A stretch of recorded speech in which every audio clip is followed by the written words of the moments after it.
Yo estaba regresando de la farmacia con las medicinas de mi nieto Roberto cuando escuché las risas que venían del comedor. Me detuve en la puerta de entrada de mi propia casa, sosteniendo las bolsas, y escuché a mi hija Esperanza decir bien fuerte: «¡Qué bueno que la vieja no vino! Ahora podemos cenar en paz sin que esté quejándose de todo». Las risas aumentaron, y reconocí la voz de mi yerno Miguel concordando: «Es cierto, Esperanza. Tu mamá solo sabe estorbar». Sentí que mi corazón se oprimía cuando me di cuenta de que estaban cenando el pavo del Día de Acción de Gracias sin mí, mientras yo había salido especialmente para buscar la medicina para el asma de Roberto porque se estaba sintiendo mal. Entré despacio por la puerta de atrás, colocando las bolsas en la cocina en silencio. Por la rendija de la puerta vi a toda la familia reunida alrededor de la mesa que yo había preparado por la mañana.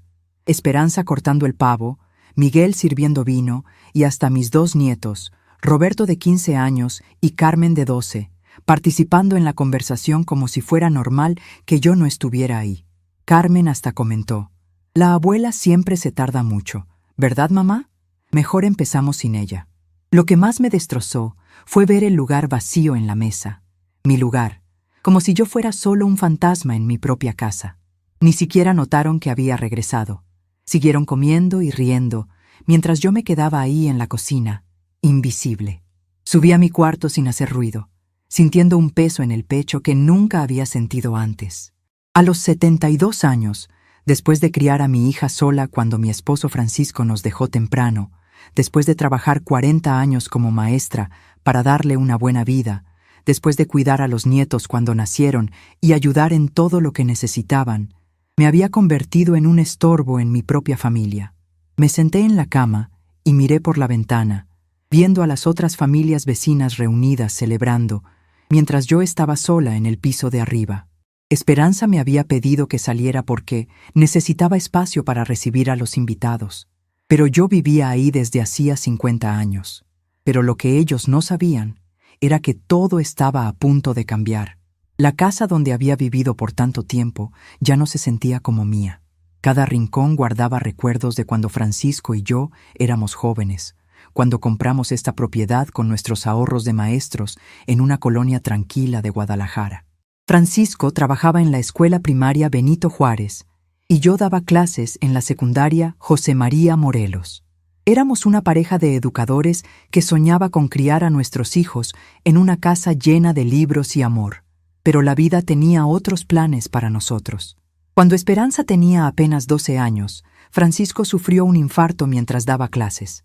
Los doctores dijeron que fue instantáneo, que no sufrió, pero yo sí sufrí. Me quedé sola con una adolescente rebelde y una casa que mantener con un solo sueldo. Vendí el carro, dejé de comprar ropa nueva, convertí cada peso en una inversión para el futuro de mi hija. Trabajé doble turno, dando clases particulares por las tardes y los fines de semana para que Esperanza pudiera estudiar en la preparatoria privada que ella quería. Durante esos años difíciles, nunca le negué nada. Cuando quiso estudiar administración en la Universidad de Guadalajara, trabajé 3 trabajos para pagarle la carrera. Cuando se casó con Miguel, usé mis ahorros para ayudarles con la boda que ella soñaba. Cuando nacieron los nietos, dejé mi trabajo para cuidarlos mientras ellos construían sus carreras. Siempre pensé que estaba invirtiendo en amor, que el sacrificio de una madre siempre regresa multiplicado en cariño y respeto. Pero mientras estaba ahí sentada en mi cuarto, escuchando las risas que venían de abajo, me di cuenta de que me había equivocado. Yo no era una inversión de amor para ellos. Me había convertido en una obligación molesta. Una anciana que ocupaba espacio en una casa que ellos consideraban suya, aunque mi nombre siguiera en las escrituras. La realidad me golpeó como una ola fría. En los últimos 5 años, desde que Miguel perdió su trabajo y se mudaron aquí temporalmente, yo había ido perdiendo mi lugar poco a poco. Al principio fue sutil. Miguel empezó a tomar decisiones sobre la casa sin consultarme. Esperanza comenzó a hablarme como si yo fuera una huésped que se había quedado demasiado tiempo. Los nietos dejaron de buscarme para sus problemas y empezaron a verme como la abuela que siempre estaba ahí, disponible, pero no realmente importante. Me levanté de la cama y caminé hacia el escritorio donde guardaba mis papeles importantes. Ahí estaban las escrituras de la casa, mi testamento, donde les dejaba todo a ellos, y los documentos de mi cuenta bancaria, donde aún tenía algunos ahorros de mi pensión como maestra. Durante 40 años enseñando matemáticas, siempre fui buena con los números y la planeación. Era hora de hacer algunos cálculos sobre mi propia vida. Tomé una hoja de papel y empecé a escribir. En una columna puse lo que doy: casa gratis, cuidado de nietos, limpieza, comida, ayuda económica cuando la necesitan. En la otra columna puse lo que recibo: desprecio silencioso, decisiones tomadas sin consultarme, ser excluida de las celebraciones familiares, ser tratada como sirvienta en mi propia casa.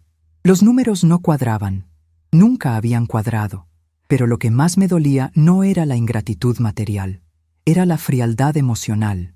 Hacía meses que Roberto no me buscaba para platicar como antes.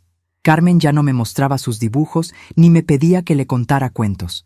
Esperanza me hablaba solo cuando necesitaba algo o cuando tenía que regañarme por alguna cosa que yo había hecho mal. Miguel actuaba como si yo fuera invisible la mayor parte del tiempo. Recordé la conversación que había escuchado la semana pasada entre Esperanza y Miguel en la sala. Estaba lavando los trastes en la cocina cuando los oí hablar en voz baja sobre mí. «Ya está muy vieja para vivir sola», decía Esperanza. «Pero tampoco podemos seguir así para siempre. Los niños ya crecieron, ya no necesitan niñera». Miguel respondió: «Tal vez sea hora de buscarle un lugar apropiado para su edad, un lugar donde esté con gente como ella».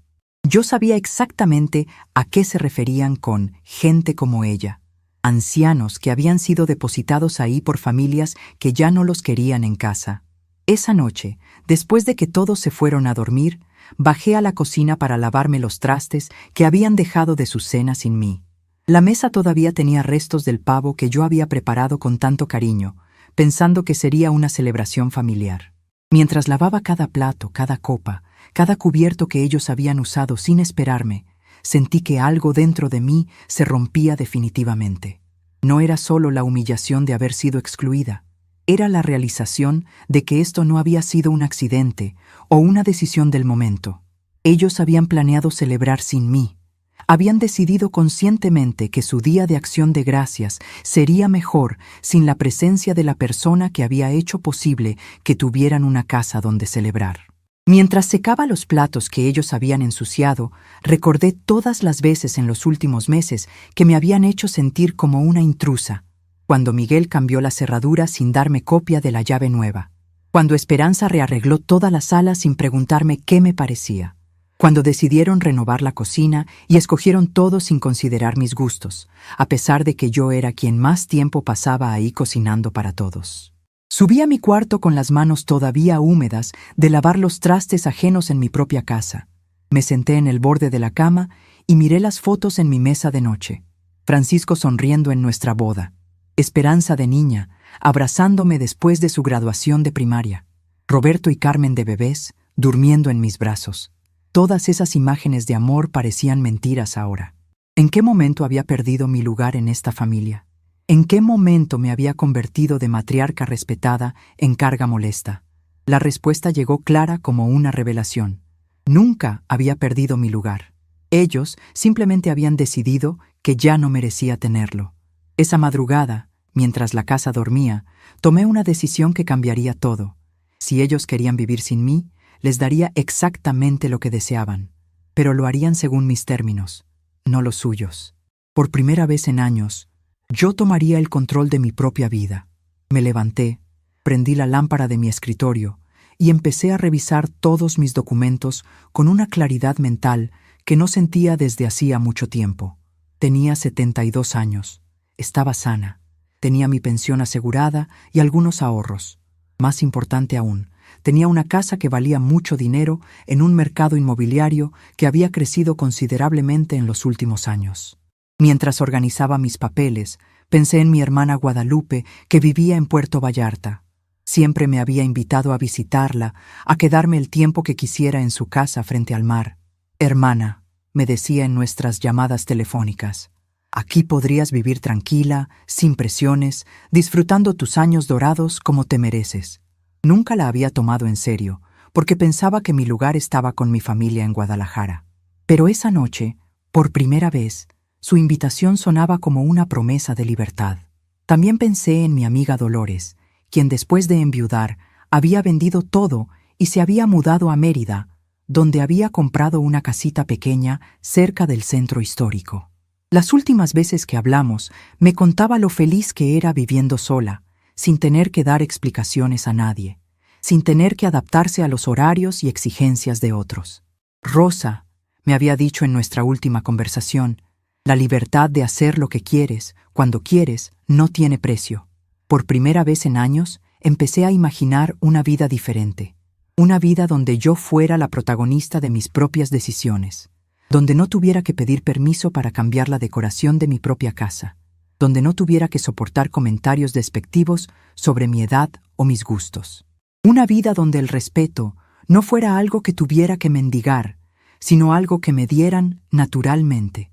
Pero antes de poder construir esa nueva vida, tenía que desarmar la mentira en la que había estado viviendo. La mentira de que yo dependía de ellos, cuando la realidad era exactamente al revés. La mentira de que ellos me hacían un favor al permitirme vivir en mi propia casa. La mentira de que yo debía estar agradecida por ser tolerada en lugar de ser valorada. Miré el reloj. Eran las 3 de la madrugada. En unas horas, Esperanza bajaría a desayunar, Miguel leería su periódico y los niños se prepararían para ir a la escuela. Todos actuarían como si nada hubiera pasado la noche anterior, como si excluirme de la cena familiar fuera algo normal y aceptable. Pero esta vez yo tenía un plan. Me acosté con una sensación extraña en el pecho. No era felicidad exactamente, pero tampoco era la tristeza aplastante que había sentido al escuchar sus risas mientras yo cargaba las medicinas de Roberto. Era algo nuevo, algo que no había sentido en años, esperanza. La esperanza de que las cosas estaban a punto de cambiar y de que esta vez el cambio sería en mis términos. Antes de cerrar los ojos, murmuré una pequeña oración. Francisco, amor, espero que desde donde estés puedas darme la fuerza para hacer lo que necesito hacer. Ya no puedo seguir viviendo como una sombra en la casa que construimos juntos.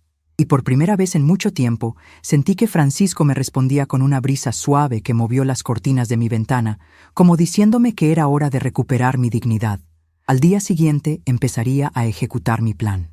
Pero esa noche, simplemente me permití soñar con una vida donde Rosa Guadalupe Hernández volviera a ser la protagonista de su propia historia. En la mañana siguiente, bajé a tomar café y encontré la mesa todavía sucia de la cena de ayer. Esperanza estaba al teléfono hablando con una amiga, quejándose. Mi mamá se está poniendo cada día más difícil, ¿sabes? Ayer ni siquiera apareció para la cena, debe estar haciendo berrinche otra vez. Cuando me vio, ni siquiera me dijo buenos días, solo continuó. Ella piensa que la casa es suya, pero quienes pagamos las cuentas somos nosotros. Me quedé callada, lavando los platos que habían dejado, mientras Miguel leía el periódico sin saludarme. Roberto bajó corriendo. Tomó la medicina que yo había comprado ayer y salió para la escuela sin siquiera un gracias, como si fuera mi obligación salir corriendo detrás de sus cosas. Durante el día, me quedé recordando cómo había empezado todo. Cuando Esperanza se casó hace 15 años, me pidió que vendiera mi departamento pequeño y comprara esta casa grande para que la familia estuviera junta y yo ayudara con los nietos. Usé toda mi jubilación y la herencia que Francisco dejó para comprar esta casa a mi nombre, pensando que sería un hogar feliz para todos nosotros. Los primeros años fueron buenos. Yo cuidaba a los niños mientras ellos trabajaban, cocinaba, limpiaba, era útil. Pero conforme pasaron los años, me fui convirtiendo en una molestia. Carmen creció y ya no necesitaba a la abuela. Roberto prefería quedarse en su cuarto jugando videojuegos, y Esperanza comenzó a tratarme como una empleada que vivía de favor. Por la tarde, cuando estaba regando las plantas del jardín que yo planté y cuidé por años, escuché a Esperanza hablando con Miguel en la sala. Necesitamos hacer algo con mi mamá, Miguel. Ya está muy vieja para vivir sola, pero tampoco podemos seguir así. Tal vez sea hora de buscar un lugar apropiado para ella. Miguel respondió, tienes razón, amor, y con ella fuera podemos convertir su cuarto en oficina. Sentí que mis manos temblaron sosteniendo la regadera. Después de 15 años en esta casa y toda una vida cuidando a esta familia, estaban planeando echarme de mi propia casa. Y en ese momento, Algo dentro de mí finalmente se rompió. Esa conversación me transportó a recuerdos que había tratado de enterrar. Recordé cuando Francisco murió y yo me quedé sola con Esperanza adolescente. Los primeros meses fueron terribles, no solo por el dolor de perder al amor de mi vida, sino por la responsabilidad aplastante de criar sola a una niña de 12 años que estaba pasando por su propia rebeldía. Esperanza culpaba a todo el mundo por la muerte de su padre, especialmente a mí, como si yo hubiera podido hacer algo para evitar el infarto. ¿Por qué no lo cuidaste mejor?, me gritaba cuando estaba enojada. ¿Por qué no te diste cuenta de que estaba enfermo? Esas palabras me destrozaban porque yo me hacía las mismas preguntas todos los días. Francisco nunca se quejó de dolores en el pecho.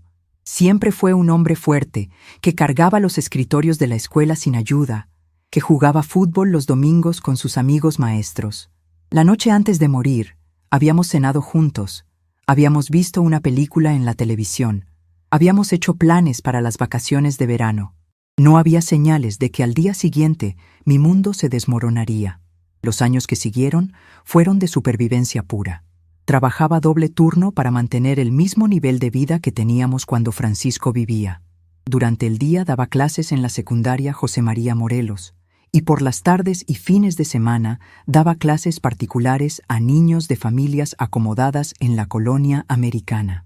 Llegaba a casa exhausta, pero aún tenía que ayudar a Esperanza con sus tareas, prepararle la comida, lavarle la ropa, escuchar sus problemas de adolescente. Esperanza no era una niña fácil. Había heredado la terquedad de Francisco, pero sin su sabiduría para saber cuándo usarla. Se peleaba conmigo por todo, por la hora de llegada, por la ropa que quería usar, por los permisos para salir con amigos, por el dinero que yo no tenía para comprarle las cosas que sus compañeras de la escuela privada tenían. Todas mis amigas tienen esto, era su frase constante. Todas mis amigas van a tal lugar. Todas mis amigas tienen padres que sí las entienden. Esa última frase era la que más me dolía, porque implicaba que yo no la entendía, que yo no era suficiente para reemplazar lo que habíamos perdido. Y tenía razón en parte. No era Francisco. No tenía su paciencia infinita para explicar las lecciones de matemáticas que a ella se le dificultaban. No tenía su sentido del humor para hacerla reír cuando estaba triste. No podía ser el padre que ella necesitaba. Solo podía ser la madre agotada que trataba de ser suficiente para dos. Cuando Esperanza entró a la preparatoria, las cosas empeoraron económicamente. Quería estudiar en el Instituto Anglo, una escuela privada, cara donde estudiaban los hijos de las familias más acomodadas de Guadalajara. Es la única manera de entrar a una buena universidad, me decía. Si no estudio ahí, nunca voy a conseguir un buen trabajo. Yo sabía que tenía razón en parte. Las conexiones que haría en esa escuela le abrirían puertas que una escuela pública no podría ofrecerle. Pero la colegiatura era casi igual a mi sueldo completo de maestra. Tuve que buscar un tercer trabajo. Los sábados y domingos limpiaba casas en la colonia Providencia. Familias ricas que me contrataban para hacer la limpieza profunda que sus empleadas de planta no hacían. Llegaba a esas casas enormes, con jardines perfectos y coches de lujo en la entrada. Y limpiaba los baños de gente que ganaba en un mes lo que yo ganaba en un año. Pero lo hacía por Esperanza, para que ella pudiera caminar por esos mismos espacios como invitada, no como la empleada. Durante esos años, perdí contacto con mis amigas maestras. No tenía tiempo para las reuniones sociales, para los cafés de los viernes, para las celebraciones de cumpleaños. Mi vida se reducía a trabajar, llegar a casa, atender a Esperanza, dormir unas pocas horas y repetir el ciclo. Los fines de semana que no limpiaba casas, los dedicaba a hacer las compras de la semana, lavar ropa, preparar comida para varios días y ayudar a Esperanza con proyectos escolares que requerían materiales caros que yo compraba, aunque significara comer frijoles toda la semana. Cuando Esperanza se graduó de la preparatoria, lloré en la ceremonia, no solo de orgullo, sino de alivio. Había logrado darle la educación que quería. Había cumplido la promesa silenciosa que le hice a Francisco de que nuestra hija tendría oportunidades. Pero cuando llegó el momento de elegir universidad, Esperanza quería estudiar administración en el Tecnológico de Monterrey, una de las universidades privadas más caras del país. Mamá, es la mejor universidad de México para mi carrera. me explicaba con esa seguridad de los jóvenes que aún no entienden el costo real de las cosas. Los que se gradúan ahí consiguen trabajo inmediatamente, con sueldos muy altos. Es una inversión en mi futuro. Yo sabía que tenía razón, pero también sabía que las colegiaturas del tecnológico eran más altas que todo lo que yo había pagado hasta entonces. Vendí las pocas joyas que tenía, incluido el anillo de compromiso que Francisco me había dado. Hipotequé la casa. Tomé préstamos que sabía que me tomaría años pagar. Pero lo hice porque creía que cuando Esperanza tuviera su carrera exitosa, cuando tuviera el trabajo bien pagado que soñaba, ella entendería todo lo que había sacrificado por ella. Pensé que el amor y el agradecimiento vendrían naturalmente cuando ella fuera adulta y pudiera ver en retrospectiva todo lo que había hecho por ella. Durante los 4 años de universidad, seguí trabajando 3 empleos. Esperanza vivía en el campus, venía a casa solo en vacaciones, y cuando lo hacía, parecía una extraña. Traía ropa cara, hablaba de lugares a los que yo nunca podría ir, mencionaba nombres de compañeros cuyos padres eran empresarios importantes. Poco a poco, se fue avergonzando de nuestra casa modesta, de mi trabajo como maestra, de la comida sencilla que yo preparaba. «Mamá, ¿por qué no renovamos un poco la casa?», me decía durante sus visitas. «Mis amigos van a venir a mi graduación y esto se ve muy simple». Esa palabra se me quedó grabada. Nuestra casa, donde Francisco y yo habíamos sido felices, donde habíamos soñado con criar a nuestros hijos, donde cada mueble tenía una historia, era simple para los nuevos estándares de mi hija. Cuando Esperanza se graduó, consiguió trabajo inmediatamente en una empresa multinacional. Su primer sueldo era 3 veces lo que yo ganaba después de 40 años de experiencia como maestra. Me sentí orgullosa y aliviada. Finalmente podría respirar un poco, dejar algunos de los trabajos extra, tal vez hasta jubilarme y disfrutar mis años dorados. Pero Esperanza no regresó a casa. Rentó un departamento en la zona más cara de Guadalajara. «Necesito mi independencia, mamá», me explicó. «Además, mi trabajo requiere que viva cerca del centro. Es más profesional». Me quedé sola en la casa, todavía pagando los préstamos que había tomado para su educación, pero al menos con la tranquilidad de que había cumplido mi misión como madre. Fue entonces cuando conoció a Miguel, un ingeniero que trabajaba en la misma empresa, hijo de una familia de clase media alta de Zapopan. Miguel era educado y correcto conmigo, pero siempre tuve la sensación de que me veía como algo pintoresco, la madre maestra que había criado sola a su exitosa novia. Cuando se comprometieron, Esperanza vino a pedirme ayuda para la boda.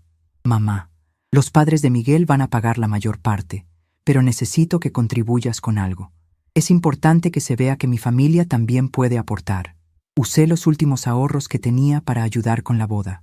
Una celebración elegante en el Hotel Villa Premier, con más de 200 invitados, la mayoría desconocidos para mí. Durante la ceremonia me senté en primera fila, pero me sentí completamente fuera de lugar. Las amigas de Esperanza de la universidad, vestidas con ropa de diseñador, hablaban de viajes a Europa y casas de fin de semana. Las esposas de los compañeros de trabajo de Miguel discutían sobre decoradores de interiores y escuelas privadas para niños que aún no tenían. Cuando nacieron los nietos, pensé que las cosas cambiarían. Roberto llegó primero, y cuando Esperanza me lo puso en brazos por primera vez, sentí que todo había valido la pena. Ese bebé era la continuación de Francisco, la promesa de que nuestra familia seguiría creciendo. Carmen nació 2 años después, y con ella llegó la sensación de que finalmente tendría de vuelta el amor incondicional que había perdido cuando Esperanza creció. Los primeros años como abuela fueron maravillosos. Cuidaba a los niños mientras Esperanza y Miguel trabajaban. Les enseñaba canciones que Francisco me había enseñado a mí. Les contaba cuentos de cuando su mamá era pequeña. Les preparaba las comidas que a Esperanza le gustaban de niña. Roberto y Carmen corrían hacia mí cuando llegaba a visitarlos. Me abrazaban con esa urgencia de los niños pequeños. Me buscaban cuando se lastimaban o cuando tenían pesadillas. Pero cuando Miguel perdió su trabajo hace 5 años, todo cambió. «Es temporal», me dijeron cuando me pidieron que vendiera mi departamento para comprar esta casa más grande donde todos pudiéramos vivir. «Solo hasta que Miguel encuentre algo bueno». Y así los niños pueden estar con su abuela todos los días. Sonaba perfecto. Una familia unida, nietos que crecerían conociendo las historias de su abuelo Francisco, una vejez rodeada de amor y propósito. La realidad fue muy diferente. Al principio, estar todos juntos fue agradable, pero poco a poco, mi papel cambió de abuela querida a empleada doméstica no remunerada. Era yo quien limpiaba toda la casa, quien cocinaba todas las comidas, quien se levantaba temprano para preparar los desayunos y las loncheras. Esperanza y Miguel salían todas las mañanas a trabajar. Los niños iban a la escuela y yo me quedaba sola manteniendo la casa funcionando. Cuando regresaban por las tardes, nadie me preguntaba cómo había estado mi día. Miguel se instalaba en la sala a ver televisión. Esperanza se encerraba en su cuarto a hablar por teléfono con amigas o a trabajar en su computadora. Los niños corrían a hacer tarea o a jugar videojuegos. La cena era un asunto silencioso, donde cada quien pensaba en sus propios asuntos. Poco a poco, dejé de ser la abuela y me convertí en la señora que vive aquí. Miguel comenzó a tomar decisiones sobre la casa sin consultarme. Cambió el horario del jardinero, contrató a una muchacha para que viniera a limpiar los baños una vez por semana, como si yo no pudiera hacerlo. Puso nuevas reglas sobre el uso de la televisión y el teléfono. Esperanza empezó a corregirme delante de los niños cuando yo les daba permisos que a ella no le parecían apropiados. Los nietos también cambiaron. Roberto entró a la adolescencia y comenzó a verme como todos los adolescentes ven a los adultos, como un obstáculo para su libertad. Carmen seguía siendo cariñosa, pero ya no me buscaba para los cuentos de antes de dormir. Prefería ver caricaturas en su tablet o jugar con los videojuegos que sus papás le compraban. Y yo fui aceptando todo esto como natural. Pensé que era normal que las familias evolucionaran, que los roles cambiaran, que yo tuviera que adaptarme a una nueva etapa de mi vida. Me convencí de que estar cerca de ellos, aunque fuera en un papel secundario, era mejor que estar sola en un departamento pequeño. Pero ayer, cuando escuché esas risas mientras yo cargaba las medicinas de Roberto, cuando vi mi lugar vacío en la mesa como si yo no importara, me di cuenta de que había estado viviendo una mentira. No era parte de la familia. Era una empleada doméstica gratuita que además pagaba por el privilegio de serlo, porque la casa estaba a mi nombre y mis gastos de jubilación ayudaban con las cuentas del mes. Esa noche, mientras lavaba los platos sucios de la cena a la que no fui invitada, tomé una decisión. Ya no iba a vivir mendigando amor en mi propia casa. Ya no iba a aceptar ser tratada como una carga cuando yo era quien cargaba con todo. Si ellos querían vivir sin mí, les daría lo que querían. Pero esta vez sería según mis términos. Subí a mi cuarto con una determinación que no sentía desde hacía años. Francisco, pensé mientras organizaba mis papeles, espero que me perdones por lo que estoy a punto de hacer, pero ya no puedo seguir traicionándome a mí misma por amor a gente que ya no me ama. El lunes por la mañana, mientras todos salieron a trabajar y estudiar, me quedé sola en casa mirando los documentos guardados en mi cómoda. Tomé la escritura de la casa, el testamento que hice años atrás dejándole todo a Esperanza, y los papeles de mi cuenta bancaria, donde aún tenía algunas economías. Por 40 años enseñando matemáticas, siempre fui buena con números y planeación. Me senté en la mesa de la cocina y empecé a hacer cálculos, pensando en cada detalle de lo que necesitaba hacer. Si ellos me querían fuera, yo saldría, pero a mi manera y en mi tiempo. Llamé a mi abogada, licenciada Verónica Santos, quien había cuidado mis papeles cuando Francisco falleció. Le expliqué la situación y programé una cita para esa tarde. Cuando llegué a su oficina, estaba decidida. Licenciada Verónica, quiero vender la casa y cambiar mi testamento. Quiero quitar a mi hija como beneficiaria y dejar todo al Hospital Civil de Guadalajara, donde fui voluntaria por 10 años. Me miró sorprendida, pero cuando le expliqué toda la situación, entendió perfectamente. Señora Rosa, usted tiene todo el derecho. La casa está a su nombre. Usted puede hacer lo que guste. Salí del despacho con todos los papeles organizados y el corazón más ligero de lo que había sentido en años. Durante la semana comencé a prepararme silenciosamente. Separé mi ropa y objetos personales en maletas pequeñas. Guardé las fotos antiguas de la familia y los regalos que recibí de los nietos cuando eran pequeños. Llamé a mi hermana Guadalupe, que vivía en Puerto Vallarta, y le conté todo. Se indignó. Rosa, puedes venir a vivir conmigo cuando quieras. Tengo un cuarto esperándote. También busqué en internet pensiones y casas para rentar, porque quería tener opciones. Esperanza notó que estaba más callada de lo normal, pero pensó que era porque yo estaba aceptando mi lugar, como le dijo a Miguel. Pero la verdad era otra. Yo estaba planeando mi libertad. Esa primera semana de planeación fue como despertar de un sueño largo y confuso. Durante años había vivido en una especie de bruma emocional, aceptando cada humillación pequeña como si fuera normal, adaptándome a cada nueva regla que imponían en mi propia casa como si yo fuera la invitada. Pero ahora, con un plan claro en mi mente, cada interacción con ellos se volvía cristalina en su crueldad. El martes por la mañana, mientras preparaba el desayuno como todos los días, Esperanza bajó con una expresión molesta. «Mamá, ayer dejaste la puerta del patio abierta toda la noche». Los mosquitos entraron a la casa y Carmen amaneció con picaduras. La miré sin decir nada mientras ella continuaba. «Ya hablamos de esto antes. No puedes estar tan distraída con las cosas importantes de la casa». Cosas importantes de la casa. Mi casa. La casa que yo compré con el dinero de mi herencia y mi jubilación. La casa donde ellos vivían gratis desde hacía 5 años. Pero según Esperanza, yo era la que tenía que tener cuidado con las cosas importantes. Sonreí y simplemente dije, «Tienes razón, hija. Voy a poner más atención». Pero por dentro, estaba marcando otra razón más por la cual mi decisión era correcta.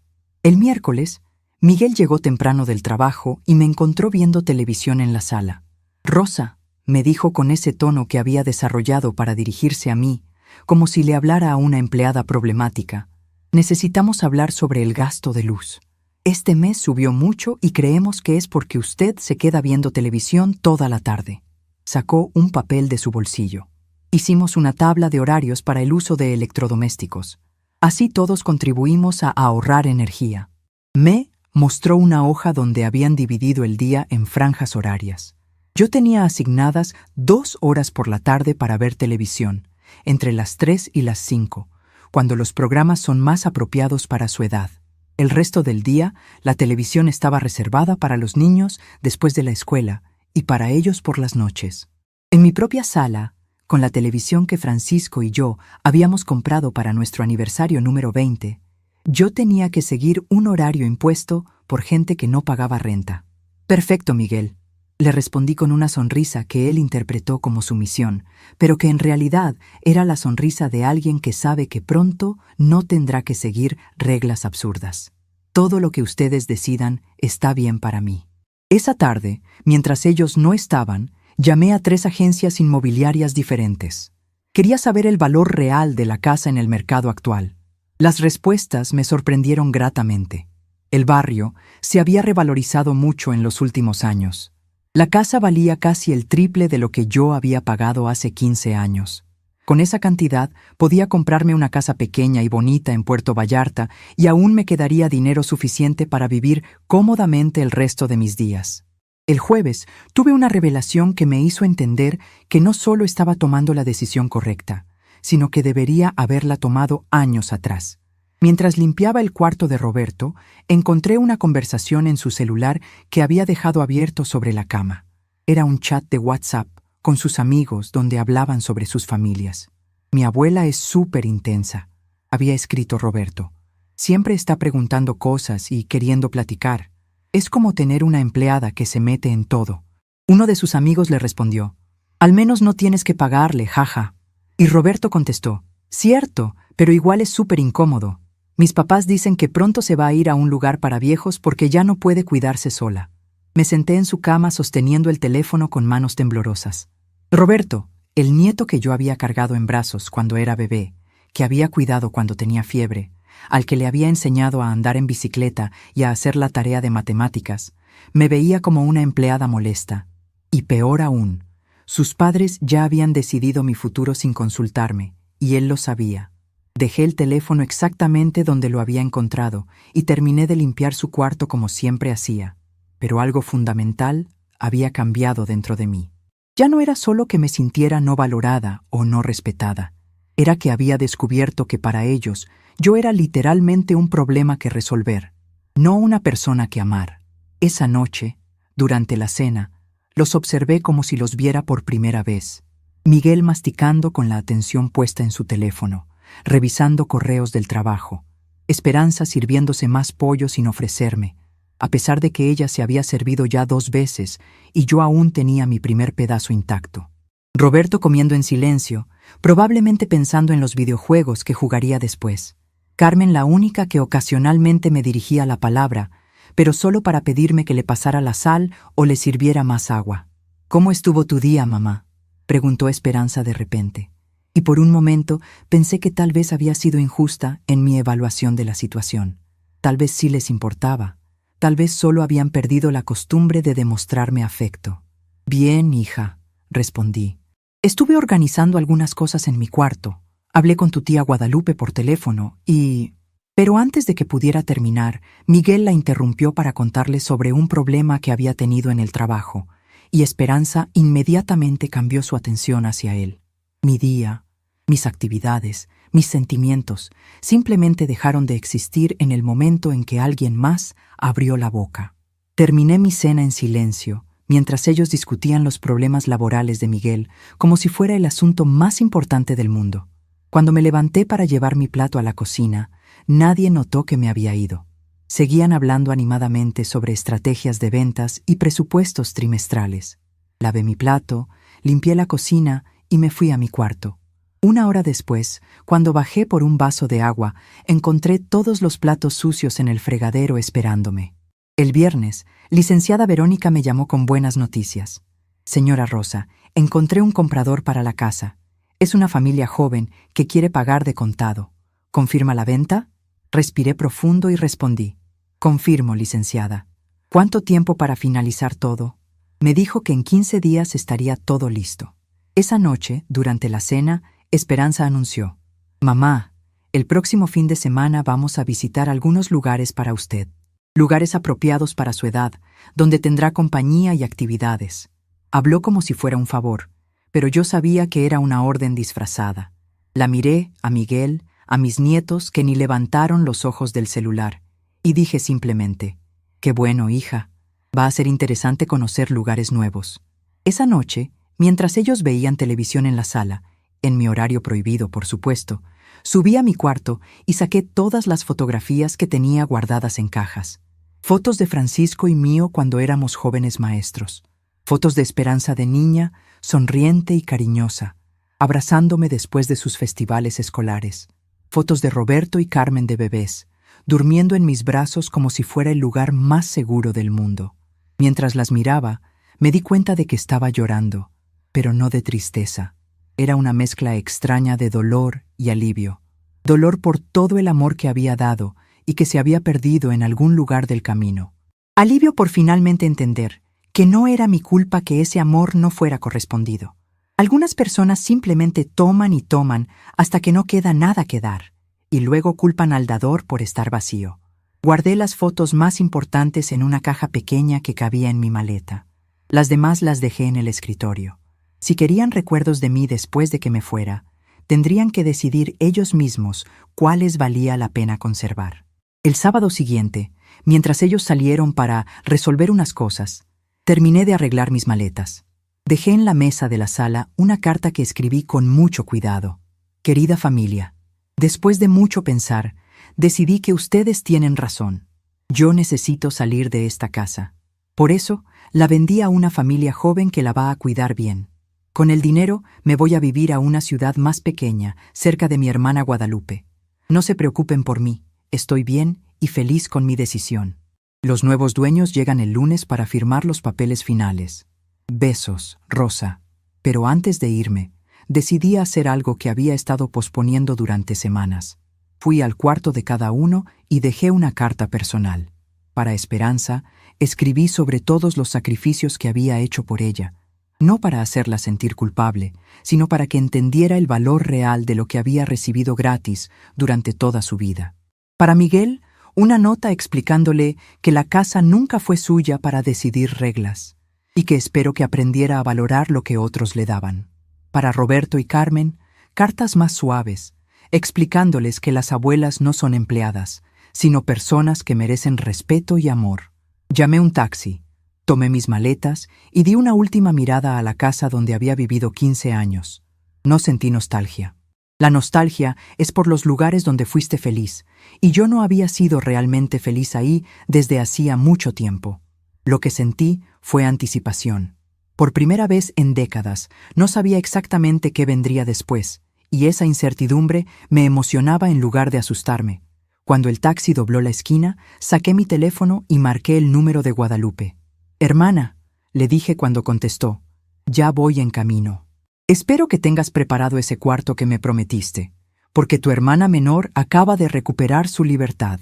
Su risa del otro lado de la línea fue la primera risa genuina que había escuchado en meses, y era dirigida hacia mí, no a pesar de mí. En el autobús hacia Puerto Vallarta, miré por la ventana y pensé en cómo reaccionaría Esperanza cuando llegara a casa y encontrara la carta. Probablemente se enojaría, intentaría llamarme, tal vez hasta correría detrás de mí. Pero era demasiado tarde. Por 15 años había vivido para esa familia, había cuidado de todos, había sacrificado mis sueños por los sueños de ellos. Ahora era mi turno de vivir para mí. Ellos querían que yo desapareciera. Entonces fue exactamente lo que hice.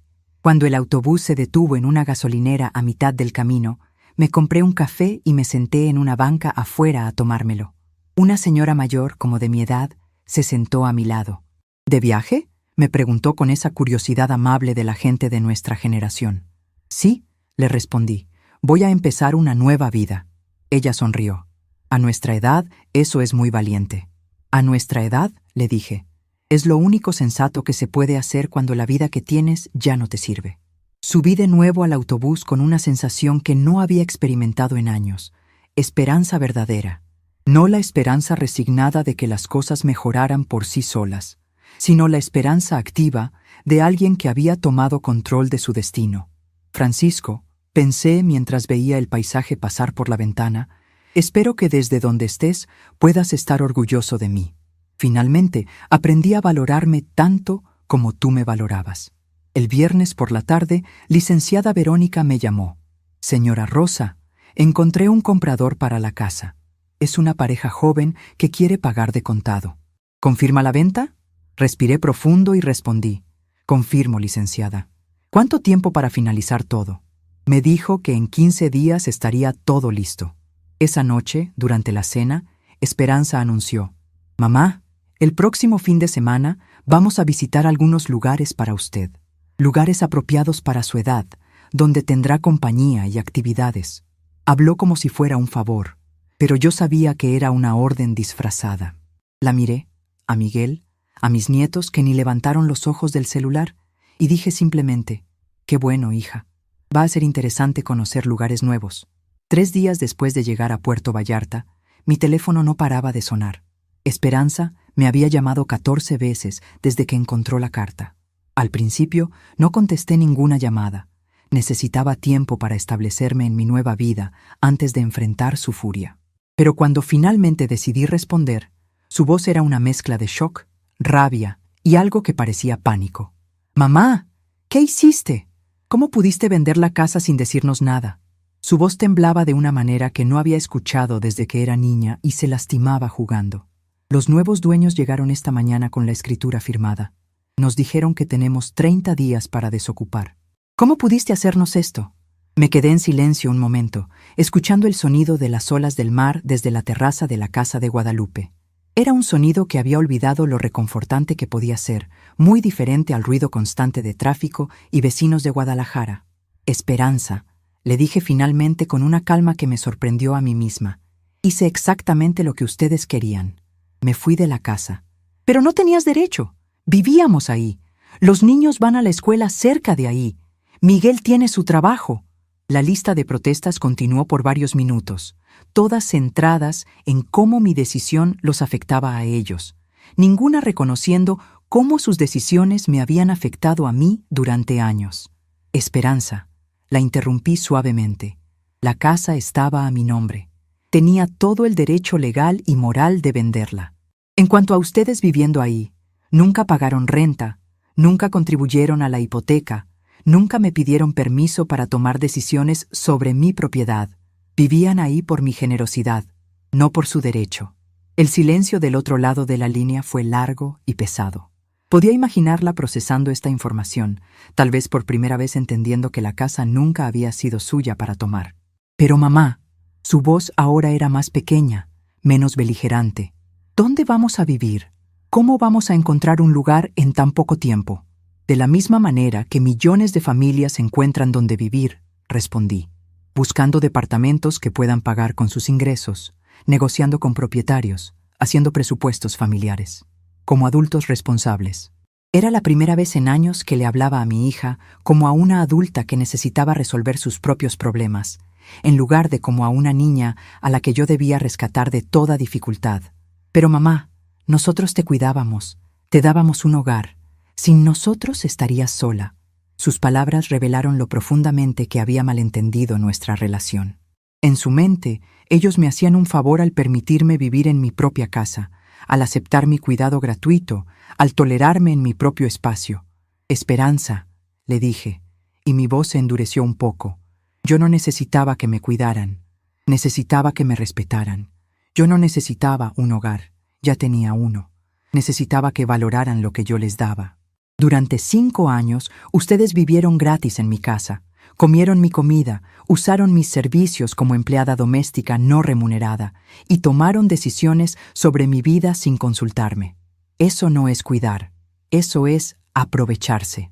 Cuando colgué el teléfono, Guadalupe estaba parada en la puerta de la terraza con 2 tazas de café. ¿Cómo te sientes?, me preguntó mientras se sentaba a mi lado. Confundida, admití. Durante años pensé que era una mala madre por no sentirme feliz con la vida que tenía con ellos. Ahora me doy cuenta de que era una madre demasiado buena, que se sacrificó tanto que perdió el respeto de sus propios hijos. Guadalupe asintió. Ella había pasado por algo similar con sus propios hijos años atrás, aunque no tan extremo como mi situación. Las madres mexicanas crecimos con la idea de que nuestro valor venía de cuánto podíamos sacrificarnos por nuestros hijos. Pero nadie nos enseñó que también era importante enseñarles a nuestros hijos a valorar esos sacrificios. Los días siguientes fueron reveladores de maneras que no esperaba. Miguel me llamó una vez, su voz más formal de lo usual. Rosa, necesitamos hablar sobre la situación financiera. Sin la casa, no tenemos dónde vivir que podamos pagar. Esperanza está muy alterada. Los niños no entienden por qué tienen que cambiar de escuela. Toda su conversación giró alrededor de cómo mi decisión los inconveniente, nunca mencionando cómo sus decisiones me habían inconveniente durante años. Miguel, le dije, ustedes son adultos educados con trabajos estables. Encontrarán la manera de resolver su situación de vivienda. Millones de familias lo hacen todos los días sin vivir gratis en la casa de un pariente mayor. Hubo una pausa. Pero Rosa, siempre fuiste parte de la familia. Nunca te vimos como una inquilina. Su respuesta fue perfecta en su ironía involuntaria. Nunca me vieron como inquilina porque ni siquiera me veían como propietaria. Me veían como un recurso gratuito. Roberto me envió un mensaje de texto, el primero que recibía de él en meses. Abuela, ¿por qué vendiste la casa? Ahora tengo que cambiar de escuela y dejar a mis amigos. No es justo. Leí el mensaje varias veces antes de responder. Era típico de un adolescente centrar todo en cómo lo afectaba a él, pero también era revelador de cómo había sido criado. Durante 15 años había vivido en una casa gratis, sin nunca preguntarse de dónde venía ese regalo, quién lo pagaba, o qué podía pasar si esa persona decidía ya no dárselos. Le escribí de vuelta. Roberto, lamento que tengas que cambiar de escuela. Los cambios son difíciles a tu edad. Pero la casa era mía, y decidí venderla porque necesitaba hacer un cambio en mi vida también. A veces los adultos tenemos que tomar decisiones difíciles. Espero que cuando seas mayor, entiendas mejor por qué lo hice. Su respuesta llegó inmediatamente. Pero siempre vivimos ahí. Pensé que era nuestra casa. Su mensaje me partió el corazón, no por la pérdida que él sentía, sino por la claridad con que revelaba cuán poco sabía sobre su propia situación. Durante 15 años había vivido en nuestra casa, sin saber que era la casa de su abuela, que su familia no pagaba por vivir ahí, que su comodidad dependía completamente de la generosidad de una persona a la que él veía como empleada doméstica. Carmen me llamó llorando 2 días después. Su voz pequeña y confundida me trajo recuerdos de cuando era bebé, y yo la consolaba de sus pesadillas. «Abuela, ¿ya no nos quieres? ¿Por eso te fuiste y vendiste la casa?» Sus preguntas eran las más honestas y directas que había recibido de cualquier miembro de la familia. «Carmen, mi amor», le dije, y mi voz se suavizó completamente. «Te quiero mucho. Los quiero a todos mucho. Pero a veces, cuando quieres mucho a alguien, también tienes que quererte a ti misma. Durante muchos años me olvidé de quererme a mí misma, y eso no era bueno para nadie». «¿Pero por qué tenías que vender nuestra casa?» Su pregunta contenía la misma confusión que la de Roberto, la misma falta de entendimiento sobre la realidad básica de su situación. «Carmen, era mi casa, no nuestra casa. Yo la compré con mi dinero cuando tú eras muy pequeñita. Su mamá, su papá y ustedes vivían ahí porque yo los invité. Pero después de mucho tiempo, dejaron de tratarme como la dueña de la casa y empezaron a tratarme como si yo viviera ahí por favor de ustedes. Eso me lastimó mucho». Pude oír su respiración irregular del otro lado de la línea. «¿Nosotros te lastimamos, abuela?» La pregunta era tan inocente, tan genuina, que casi me hizo llorar. Carmen era la única que había hecho una pregunta sobre cómo yo me sentía. La única que había mostrado curiosidad sobre mis razones en lugar de solo protestar por las consecuencias. «A veces sí, mi amor, pero no era tu culpa. Tú eres una niña». Los adultos de la familia olvidaron enseñarte y a Roberto cómo respetar a las personas mayores, cómo agradecer cuando alguien te da algo y cómo no dar por sentado el amor de otras personas. Una semana después de esa conversación con Carmen, Esperanza apareció en Puerto Vallarta sin avisar. Guadalupe me avisó desde la ventana. «Rosa, hay un carro desconocido estacionándose enfrente. Una mujer está saliendo». Cuando vi a Esperanza caminar hacia la puerta, vestida con la ropa de trabajo que usaba para verse importante en las reuniones, sentí una mezcla de nerviosismo y curiosidad. ¿Venía a disculparse o a tratar de convencerme de que regresara? «Mamá», fue lo primero que dijo cuando abrí la puerta, y su voz tenía una urgencia que no había escuchado en años. «Necesitamos hablar, las cosas están muy difíciles». Invité a pasar y nos sentamos en la pequeña sala de Guadalupe. Esperanza miraba alrededor con una expresión que no pude descifrar completamente.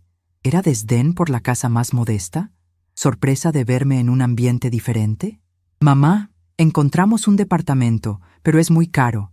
Casi todo el sueldo de Miguel se va en la renta y mi sueldo apenas alcanza para lo demás. Los niños están teniendo problemas adaptándose a la nueva escuela. Carmen llora todas las noches». Su presentación fue perfecta en su enfoque. Todo giraba alrededor de cómo mi decisión los había afectado negativamente. «Lamento escuchar que están pasando dificultades», respondí honestamente. «Los cambios grandes nunca son fáciles para nadie». Me quedé esperando, dándole la oportunidad de decir lo que había venido a decir realmente. «Mamá, queremos que regreses. Podemos buscar una casa nueva, una donde todos seamos felices. Podemos establecer reglas nuevas. Dividir las responsabilidades de manera más justa». Sus palabras sonaban ensayadas, como si hubiera practicado esta conversación en el carro durante el viaje desde Guadalajara. «¿Y cómo funcionarían estas reglas nuevas?», pregunté. «¿Quién pagaría por esta casa nueva? ¿Quién tomaría las decisiones sobre la decoración, las reglas familiares, el uso de los espacios comunes?» Su respuesta llegó demasiado rápido, revelando que no había pensado realmente en los detalles. «Bueno, tendríamos que verlo. Lo importante es que estemos juntos como familia». La palabra familia, pronunciada como si fuera una solución mágica a todos los problemas que habíamos tenido. «Esperanza», le dije, levantándome para servirle un vaso de agua, «durante 5 años yo fui la que pagó por mantener a la familia junta. Pagué literalmente con mi casa, mi comodidad, mi dignidad.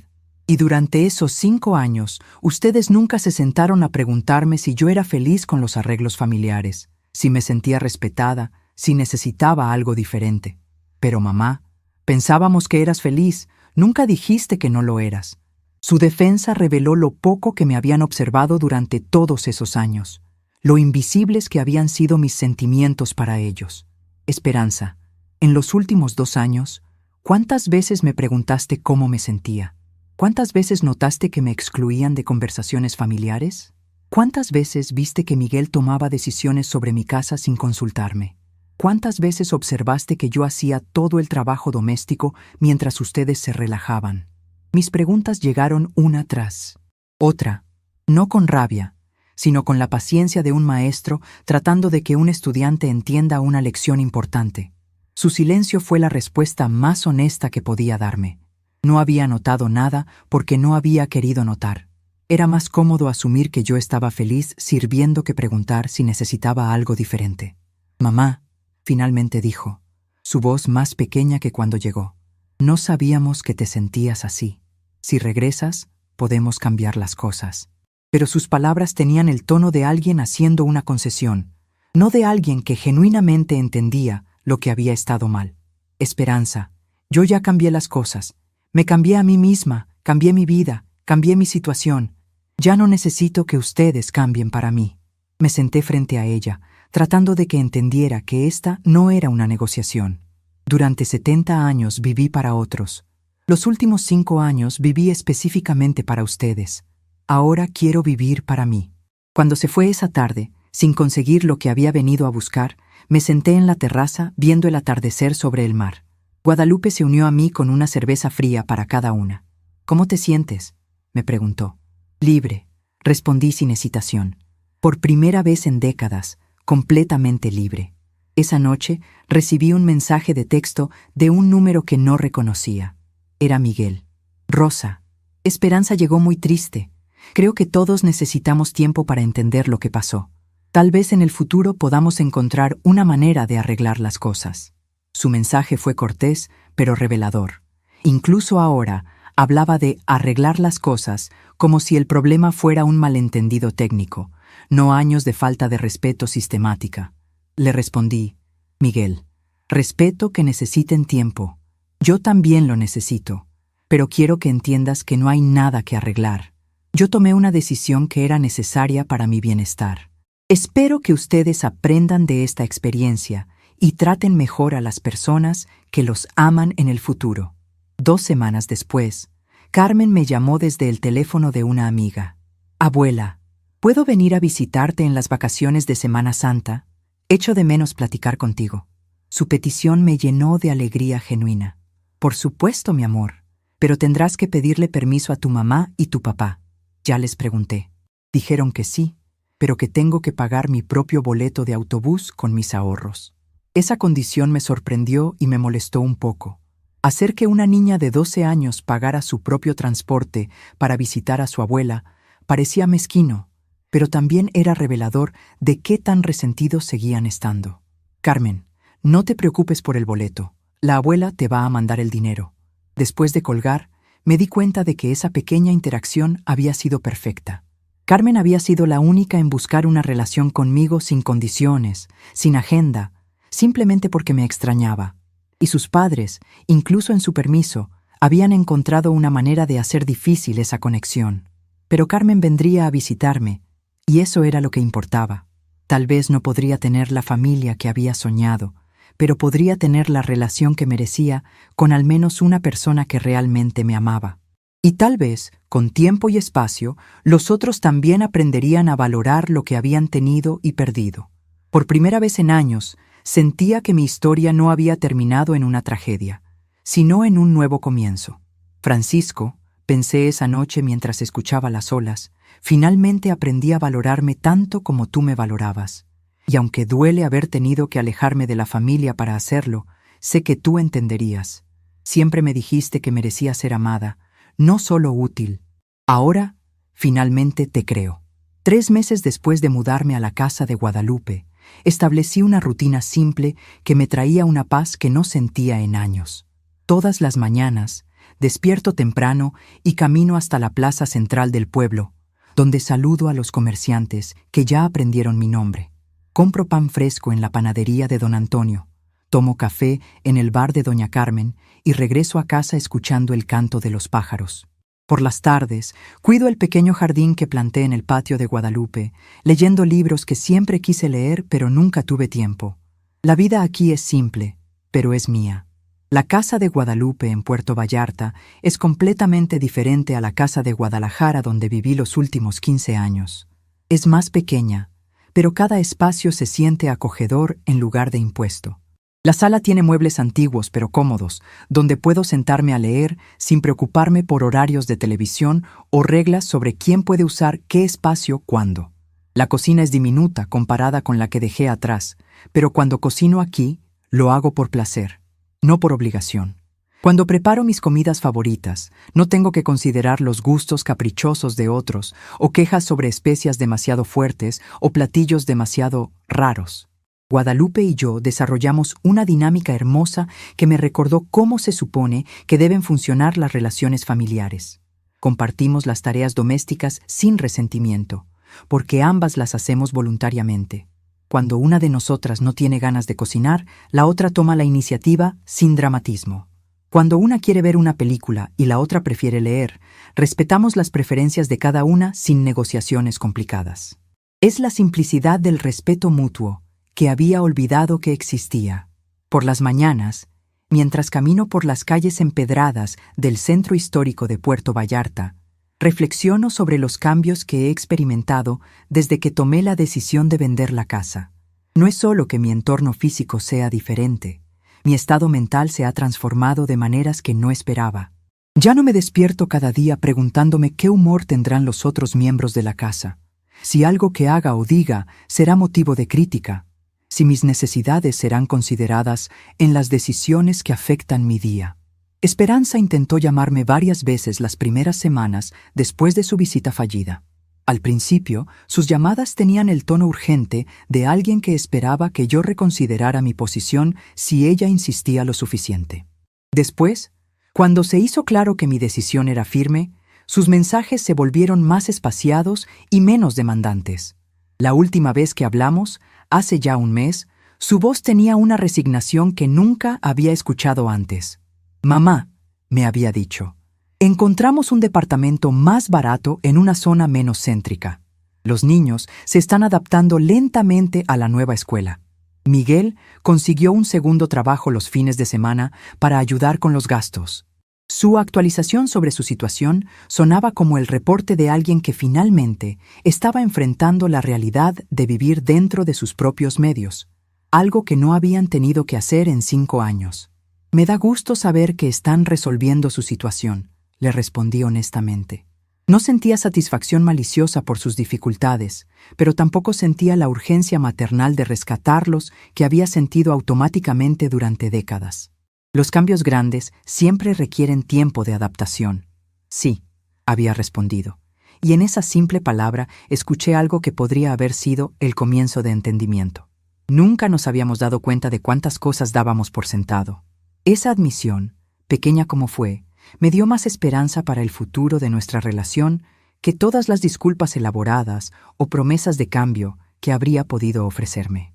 El reconocimiento genuino de un error es siempre más valioso que las palabras vacías de reconciliación. Carmen cumplió su promesa de visitarme durante las vacaciones de Semana Santa. Cuando bajó del autobús en la terminal de Puerto Vallarta, cargando una pequeña mochila y sonriendo con nerviosismo, sentí una alegría que no había experimentado en meses. La abracé con el cariño de una abuela que había extrañado genuinamente a su nieta, sin las complicaciones de resentimientos familiares que habían contaminado nuestras interacciones previas.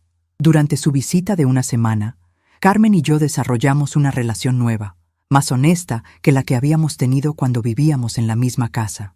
Sin la presión de la dinámica familiar disfuncional, ella pudo ser simplemente una niña de 12 años pasando tiempo con su abuela, y yo pude ser simplemente una abuela que disfrutaba la compañía de su nieta. Le enseñé a hacer tortillas de harina desde cero, usando la receta que mi propia abuela me había enseñado cuando yo tenía su edad. Mientras amasábamos la masa en la pequeña cocina de Guadalupe, Carmen me hizo preguntas que revelaron cuánto había estado pensando sobre la situación familiar desde mi partida. «Abuela, ¿por qué mis papás nunca nos dijeron que la casa era tuya?» Su pregunta era directa y sin malicia, la curiosidad genuina de una niña tratando de entender el mundo adulto. Creo que para ellos era más fácil pensar en la casa como nuestra casa familiar que recordar que era mi casa donde ustedes vivían como invitados, le expliqué mientras extendíamos las tortillas. A veces los adultos olvidan detalles importantes cuando esos detalles los hacen sentir incómodos. ¿Te sentías mal cuando vivías con nosotros? Su segunda pregunta llegó mientras volteábamos las tortillas en el comal, el olor familiar llenando la cocina de recuerdos de cocinas anteriores, momentos más felices. No todo el tiempo, le dije honestamente. Me encantaba poder verte y a Roberto todos los días. Me gustaba poder ayudar con la tarea y hacer comidas que les gustaran. Pero me sentía mal cuando me trataban como si no fuera importante, como si mis opiniones no contaran, como si yo existiera solo para hacer cosas para otros. Carmen asintió con esa seriedad que a veces tienen los niños cuando procesan información complicada del mundo adulto. Mamá dice que tú nos abandonaste, pero papá dice que nosotros te hicimos sentir no bienvenida. ¿Quién tiene razón? Su pregunta me mostró que incluso Esperanza y Miguel tenían perspectivas diferentes sobre lo que había pasado, lo cual me pareció en sí mismo revelador. Carmen, ambos tienen un poquito de razón. Yo sí me fui, así que en cierto sentido los dejé. Pero me fui porque me sentía no bienvenida en mi propia casa, así que en cierto sentido ustedes me hicieron irme. Pero lo más importante es que ahora todos estamos aprendiendo a vivir de manera diferente. Durante esa semana con Carmen, también recibí una llamada inesperada de Roberto. Su voz había cambiado en los meses desde que me fui. Sonaba más madura, menos segura de sí misma. Abuela, me dijo, quería disculparme por ese mensaje que te mandé sobre cambiar de escuela. Mamá me explicó que la casa era tuya y que nosotros vivíamos ahí gratis. No sabía eso. Su disculpa me conmovió porque revelaba que Esperanza había finalmente comenzado a explicarles a los niños la realidad de su situación, algo que debería haber hecho años atrás. Gracias por llamar, Roberto. Sé que los cambios han sido difíciles para ti. Sí, pero también han sido buenos en algunas maneras, admitió. En el nuevo departamento tengo que ayudar más con la limpieza y la cocina. Al principio me molestó, pero ahora me gusta saber hacer cosas. Y papá y yo hablamos más porque él me enseña a hacer reparaciones menores, en lugar de contratar a alguien para todo. Su descripción de su nueva vida sonaba como la descripción de una familia que finalmente estaba funcionando como equipo, donde todos contribuían según su capacidad, donde las responsabilidades se compartían en lugar de cargar todo sobre una persona. Cuando Carmen regresó a Guadalajara al final de su visita, prometió llamarme todas las semanas y regresar en las vacaciones de verano. Mientras la veía subir al autobús, agitando la mano por la ventana, sentí una mezcla de tristeza por su partida y gratitud por haber podido establecer una relación nueva y saludable con al menos un miembro de mi familia. Las semanas que siguieron a la visita de Carmen fueron especialmente tranquilas. Desarrollé nuevas rutinas que se centraban completamente en mis propios intereses y necesidades. Me inscribí en un club de lectura en la biblioteca municipal, donde conocí a otras mujeres de mi edad que habían pasado por transiciones similares en sus vidas. Algunas eran viudas como yo, otras se habían divorciado después de matrimonios largos, y una había decidido jubilarse temprano y mudarse a la playa después de décadas trabajando en la Ciudad de México. Lo que todas teníamos en común era la experiencia de haber reestructurado nuestras vidas después de los 60 años, de haber tomado decisiones valientes que nos habían alejado de situaciones cómodas pero insatisfactorias. En nuestras discusiones semanales sobre libros, a menudo terminábamos hablando sobre nuestras propias historias, y me di cuenta de que mi experiencia no era única. Muchas mujeres de nuestra generación habían llegado a puntos similares donde tuvieron que elegir entre la comodidad familiar y el respeto personal. Una tarde, mientras regaba las plantas en el jardín que había creado en el patio de Guadalupe, recibí una llamada de un número desconocido. Era Miguel, y su voz tenía una formalidad que no había escuchado antes. «Rosa», me dijo, «quería agradecerte por algo que tal vez no esperabas. Estos meses han sido difíciles económicamente, pero han sido buenos para nuestra familia en otras maneras. Esperanza y yo estamos comunicándonos mejor sobre el dinero y las responsabilidades. Los niños están aprendiendo a valorar las cosas de manera diferente. Y yo me di cuenta de cuánto dábamos por sentado cuando vivíamos en tu casa. Su llamada me sorprendió porque era la primera vez que alguien de la familia había expresado gratitud por las consecuencias de mi decisión, en lugar de solo quejas sobre las dificultades que había causado. Me da mucho gusto saber eso, Miguel, le respondí. Siempre esperé que ustedes pudieran ser felices y autosuficientes. Tal vez solo necesitaban la oportunidad de descubrir que podían serlo. Sí, admitió. Y Rosa, quiero que sepas que estás bienvenida a visitarnos cuando quieras. No para quedarte, no para cuidar a nadie, solo para visitarnos como familia. Su invitación era pequeña, pero significativa.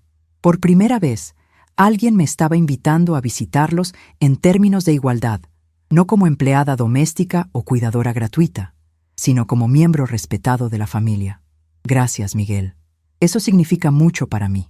Tal vez en el futuro pueda ir a visitarlos, cuando todos hayamos tenido más tiempo para procesar estos cambios. Después de colgar, me senté en el columpio que Guadalupe había instalado bajo el árbol de mango en el patio. El atardecer pintaba el cielo de colores que nunca había tenido tiempo de notar cuando mis días estaban consumidos por las necesidades y demandas de otros. Por primera vez en décadas, mi tiempo era completamente mío para usar como yo quisiera. Esa noche, escribí una carta larga a Francisco. No la enviaría a ningún lado, por supuesto, pero escribirla me ayudó a procesar todo lo que había experimentado en los últimos meses. Le conté sobre la paz que había encontrado en Puerto Vallarta, sobre la relación nueva con Carmen, sobre los pequeños signos de que tal vez nuestra familia podría sanar con tiempo y distancia. Francisco, escribí, creo que finalmente entendí lo que tratabas de enseñarme cuando decías que yo merecía ser amada, no solo útil. Durante años después de tu muerte, pensé que mi valor venía de cuánto podía sacrificarme por otros, pero ahora entiendo que el amor verdadero incluye respeto, consideración y reciprocidad. Espero que desde donde estás puedas estar orgulloso de mí por finalmente aprender a valorarme tanto como tú me valorabas. Cuando terminé la carta, la guardé en una caja junto con las fotos más preciadas que había traído de Guadalajara. No era una despedida a Francisco ni a los recuerdos felices de mi familia. Era una forma de honrar tanto el pasado como el presente, de reconocer que podía amar mi historia sin dejar que esa historia controlara mi futuro. 6 meses después de mudarme a Puerto Vallarta, Esperanza me llamó con noticias que me sorprendieron. Mamá, Miguel fue promovido en su trabajo.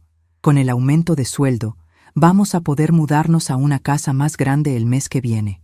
Una casa con jardín, donde Roberto y Carmen pueden jugar afuera.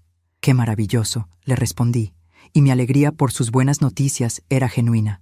Me da mucho gusto saber que las cosas están mejorando para ustedes. Sí, dijo, y luego, después de una pausa, mamá, cuando nos mudemos a la casa nueva, me gustaría que vinieras a bendecirla. No para quedarte, solo para visitarnos y conocer nuestro nuevo hogar. Carmen insiste en que tiene que enseñarte su cuarto nuevo.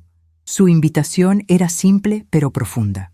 Era la primera vez que me pedía algo sin demandas ocultas, sin expectativas de que yo resolviera problemas o proporcionara servicios gratuitos. Era una invitación de hija a madre, de familia a familia. Me encantaría ir a bendecir su nueva casa, le dije, y me encantaría ver el cuarto nuevo de Carmen. Cuando colgamos, me di cuenta de que estaba sonriendo. No porque pensara que todo volvería a ser como antes. Eso no era posible ni deseable, sino porque, por primera vez en años, veía la posibilidad de una relación familiar basada en respeto mutuo en lugar de dependencia desequilibrada. Esa tarde, mientras preparaba té de manzanilla en la cocina de Guadalupe, reflexioné sobre el viaje emocional que había hecho en los últimos meses.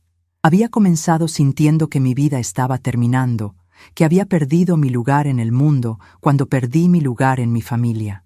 Pero había descubierto que mi vida no había terminado. Simplemente había comenzado un capítulo nuevo.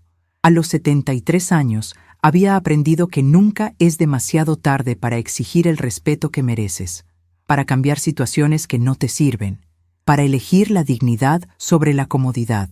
Había aprendido que el amor verdadero a veces requiere distancia, que las relaciones sanas necesitan límites, y que cuidar de otros no debe significar dejar de cuidar de ti mismo. Mientras veía el atardecer desde la terraza, con una taza de té caliente en las manos y el sonido de las olas de fondo, murmuré una pequeña oración de gratitud, no por los años difíciles que había pasado, sino por la fuerza que había encontrado para cambiar lo que necesitaba cambiar. A veces, el mayor regalo que puedes dar a la gente que amas es enseñarles que tú también mereces ser amada. Y en el silencio tranquilo de esa tarde perfecta, finalmente entendí que el silencio que había elegido mantener no era el silencio de la derrota, sino el silencio de la sabiduría. A veces, el mayor recomienzo es el silencio que decides mantener. Estamos curiosos para saber hasta dónde llegó esta historia. ¿De dónde nos estás viendo? Comenta abajo.